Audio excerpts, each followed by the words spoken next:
Ես միացնամ ձեզ օրոնցան։ Տեսեք, լավ քաղաքական մարմինը քաղաքականացնա։ Կառավարման համակարգը կարծես թե խորհրդարանական է։ Սա ենթադրում է որոշակի առումով խորհրդարանի պրիմատ այլ պետական մարմինների նկատմամբ։ Չէ, ես չեմ գերարժևորում ազգային ժողովը, այլ իշխանության ճյուղերի նկատմամբ, բայց կա որոշակի ընկալում, որ եթե խորհրդարանական կառավարման երկիրը, ապա խորհրդարանի կարողությունները, լիազորությունները, ֆունկցիոնալը անընդհատ պետք է ընդլայնվի։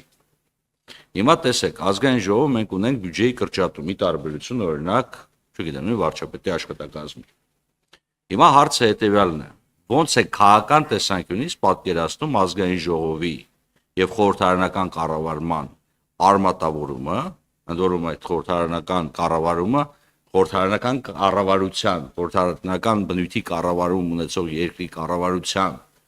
ուժեղացման նաեւ վրայով ուղղված է, որ մենք ըստ էության կրճատում ենք ազգային ժողովի ֆինանսավորումը։ Օրինակ տեսեք, ՊՎԾ-ի պարագայում դուք ասացիք, ֆունկցիաների ավելացում է տեղի ունեցել, դրա համար աշխատավարձը, կներեք, բյուջետային հատկացումը ավելացվել է։ Հիմա ուզում եմ ասեք, ազգային ժողովում ֆունկցիոնալ ինչ նվազումներ է տեղի ունեցել, որի պարագայում մենք նվազում ունենք ազգային ժողովի ֆինանսավորման։ Եվ հաջորդ հարցը, տեսեք, էներգիայի պահպանման օրենքի շրջանակներում, որ ասում եք ՊՎԾ-ի լիազորությունները, ֆունկցիաները շատացել են, դրա համար մենք ֆինանսավորումը շատացել ենք։ Ուրեմն պետք է ասեք, որտեղից է այդ ֆինանսավորումը կրճատել։ Կարող է ազգային ժողովից է կրճատել։ Որովհետև տեսեք, եթե էներգիայի պահպանման կանոնով ենք առաջնորդում, այդ ֆունկցիան, այդ գործառույթը եղել է մեկ այլ մարմնի մոտ։ Հիմա տեղափոխել ենք ՊՎԾ։ Եթե սխալ եմ, ասեք, չէ, նոր ֆունկցիա է այդ եկել, դա հնարավոր է, նաև բնության մեջ։ Եթե դա նոր ֆունկցիա է, դա մի բան է, եթե ֆունկցիան տեղափոխվել է մեկ այլ մարմնից, պետք է ասենք, այդ մարմինը ինչքան բյուջե ուներ այդ ֆունկցիայի համար, եւ արդյոք այդ բյուջեի համաչափությամբ ենք փոխանցում արել, թե ավելացնել ենք, թե պակասացնել ենք։ Սա կարևոր հարց է, պարոն Հովհաննիսյան։ Մի ժպտացեք, ես հասկանում եմ, որ հարցը բարդ է, բայց որ գալիս եք ազգային ժողով, ըստ որում, եթե մոռանանք, հա, այն ինչ որ կա, այն ինչ որ գրած է սահմանության մեջ, ապա դուք եկել եք եւ հայցում եք մեզանից հաստատել այն բյուջեն, որը ազգային ժողովի տիրույթում է։ Խնդրեմ։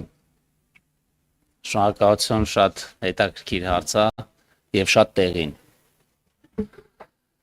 Ուրեմն պետական վերահսկողության ծառայությունում բյուջեն ավելացել է, որտեղ նոր ֆունկցիա է ավելացել, այդ ֆունկցիան տեղափոխվել է ֆինանսների նախարարությունից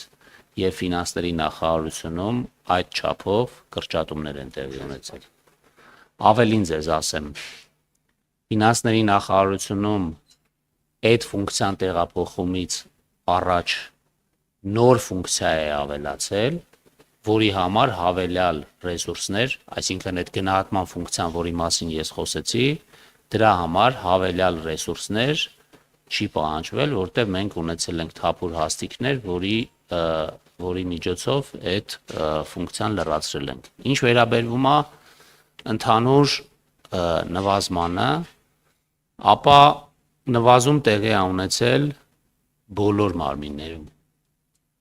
Այլ հարց է, որ որոշ ուղղություններով ավելացումներ են տեղի ունեցել, այսինքն ապարատային ծախսերի նվազում է տեղի ունեցել,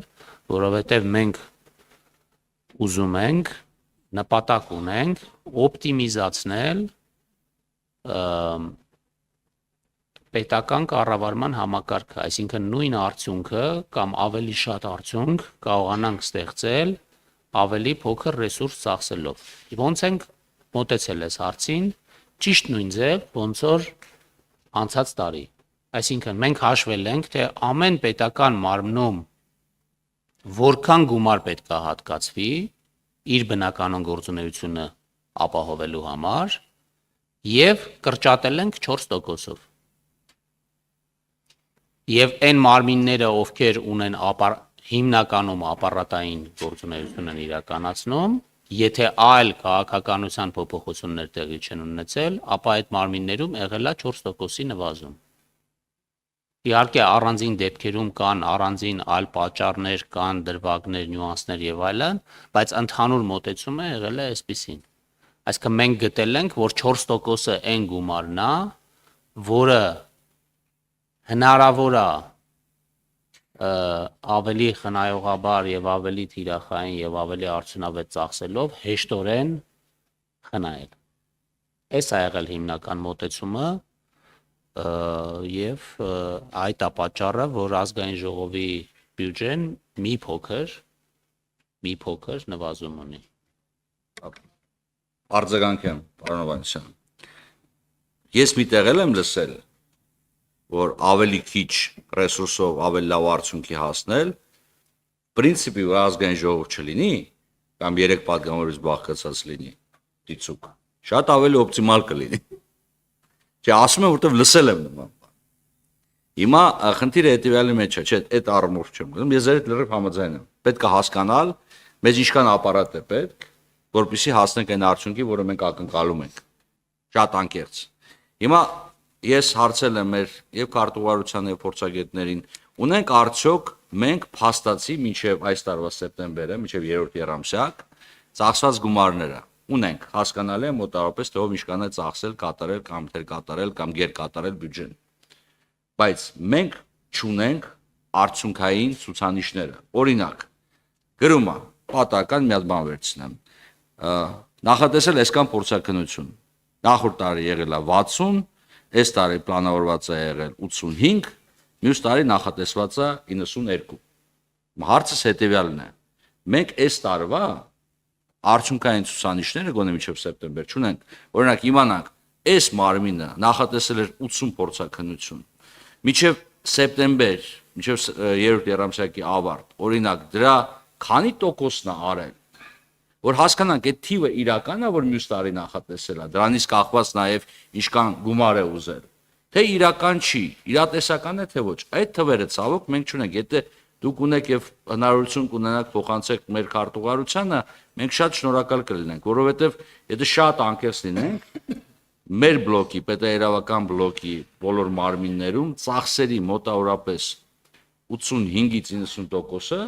դա պահպանության ծախսերն են, խոսքը վերաբերում է աշխատավարձ, շենքի պահպանություն, կոմունալ եւ այլն, մենք որևիցե այլ ծրագիր չենք իրականացնում։ Հիմա առանց այս թվերի, որովհետեւ ես ճիշտ ասած շատ անկեղծ ասեմ, ես նույն թվերին չեմ նայում։ Ես նայում եմ արդյունքային ցուցանիշներին, որտեղ արդյունքային ցուցանիշներն են ներ համար հիմք, ինչքանով արդյունավետ է ծախսում այդ միջոցները։ Հիմա առանց այդ թվերը ունենալու գնալ առաջ մեզ շատ դժվար է։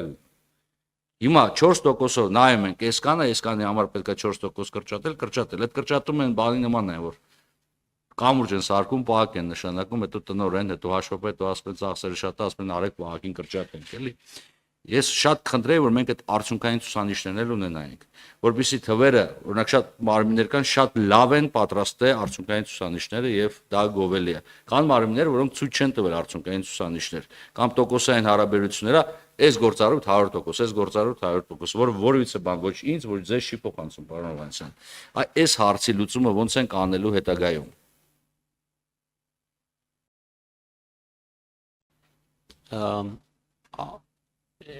Ինձ թվում է սա ամենակարևոր հարցն է, որը ազգային ժողովում մենք պետքա քննարկենք, բայց ես ասեմ, որ մենք կիսամյակային հաշվետվություն ենք ներկայացրել ազգային ժողով եւ դա հանձնաժողովում էլ քննարկել ենք, այդտեղ արդյունքային ցուցանիշները կիսամյակային ներկայացված է։ Այսինքն դուք այո։ Այսինքն այն ցուցանիշները, որին դուք հիմա հղում եք կատարում, այն հավելվածը, որտեղ արդյունքներն են ֆիքսված, այդ հավելվածի կիսամյակային դրամային արտահայտությամբ, թե թվային, որտեղ այսինքն չգիտեմ, եւ դրամային եւ թվային արդյունքային կա, շատ բան։ Մենք առաջ ներկայացնում ենք դա եռամսյակը 1, հիմա ուղղակի քանի որ նպատակահարմար չենք համարել, հիմա կիսամյակը 1 ենք ցույց տալիս, որովհետեւ այդ եռամսյակը 1 էլ երբեմն ցուցանիշները չափելը եռամսյակային կտրվածքով այդքան էլ իրատեսական չի եւ ավելորդ գործառույթ է իրականացվում, որը ըստ էության նպատակահարմար չի։ Այսինքն 6 ամսով ենք հիմա ներկայացնում։ Արդյունքային ցուցանիշ տալը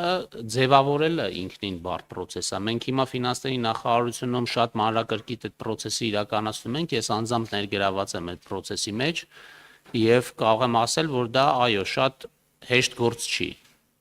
Բայց պետք է այս ճանապարհով գնանք եւ կարծում եմ ամենաարդյունավետ ճանապարհը այն է, որ ազգային ժողովում այս քննարկումների ժամանակ падգամավորների կողմից պահանջ ձևավորվի եւ այս հարցը բարձրացվի նենց ոնց որ դուք բարձրացնում եք, որ այն մարմինները, ովքեր պատշաճ արդյունքային ցուցանիշներ չեն նախատեսել,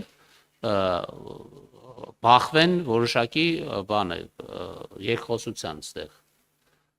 եւ կարծում եմ, որ դա է ճանապարհը, որովհետեւ արդարացիորեն դուք որպես հանրության ձայն պետքա պահանջեք այդ արդյունքային ցուցանիշների նախ ներկայացում, հետո պատշաճ ձևակերպ, պատշաճ կատարում։ Շնորհակալություն։ Ես եմ падգամավոր պարոն Հովանեսյան, այսօր դիտարկեք սա որպես падգամավորի պահանջ նաև։ Չմոռանաք հավանել տեսանյութը եւ բաժանորդագրվել Civic AM-ի YouTube-յան էջին։